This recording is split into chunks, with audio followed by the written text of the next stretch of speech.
Good evening साथियों, मैं doctor Zakir Hussain, assistant professor, department of history, government arts college Alwar. साथियों, हम लोग ये जानते हैं कि बहुत आरंभ से ही या मोटे तौर से बलबन के ज़माने से ही मेवाती कम्युनिटी, मेवाती हीरोज़ या मेवाती नायकों के बलिदान या शहीद होने या संघर्ष करने की बड़ी दास्तानें, चाहे हिस्ट्री के ट्रेडिशन की बात करें, चाहे फोकलोर्स यानी कहावतों की बात करें, तो साथियों वो भरी पड़ी हैं या हमें बहुत प्रचुर मात्रा में मिलती हैं। साथियों, इसी सीरीज में हम लोग ये भी जानते हैं कि 17 मार्च को अभी हम महान मेवाती शासक हसन खां मेवाती के बलिदान दिवस या शहीद दिवस को सेलिब्रेट करने जा रहे हैं। लेकिन इसी बीच एक और महान मेवाती नायक दादा बहाड़-मेव का शहीद दिवस यानी 15 मार्च को पूरे मेवात में सेलिब्रेट किया जाएगा साथियों। और उनकी जो गाथा है साथियों वो यूं है कि 1585 के ज़माने में मुग़ल शाही सेना यानी मुग़ल बादशाह अकबर की शाही सेना जब दिल्ली से साउथ की ओर कूच कर रही थी, तो मेवात के बीसरू गांव के पास के इलाके में किसी कुएं से जब रजनी बाई नाम की एक महिला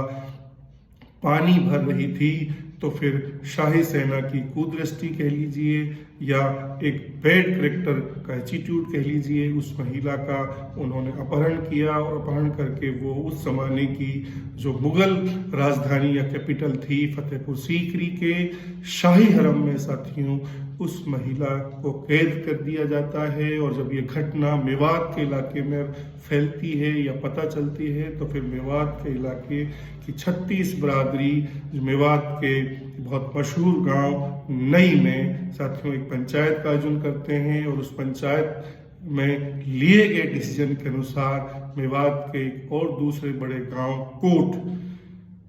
के यानी छिरकलोत गोत्र में जन्मे दादा बहाड़-मेव को उनके साथियों के साथ ये जिम्मेदारी दी जाती है कि उस महिला को बाइज्जत मुगल हरम से या मुगल कैद से वापस मेवात लाया जाए साथियों। और उनके संघर्ष को मान लीजिए, उनके बड़े कमिटमेंट को मान लीजिए, फिर दादा बहाड़-मेव और उनके साथी उस महिला को वापस बाइज्जत मेवात लाते हैं साथियों। और अगर मैं इस घटना को कंक्लूड करूं तो मेवात में साझा संस्कृति या हिंदू मुस्लिम भाईचारा या गंगा जमुना तहजीब का एक बहुत हिस्टोरिकल एक महान हमें एग्जाम्पल मिलता है साथियों। हालांकि एक दुखद घटना ये रही कि फिर बाद में मुगल सेना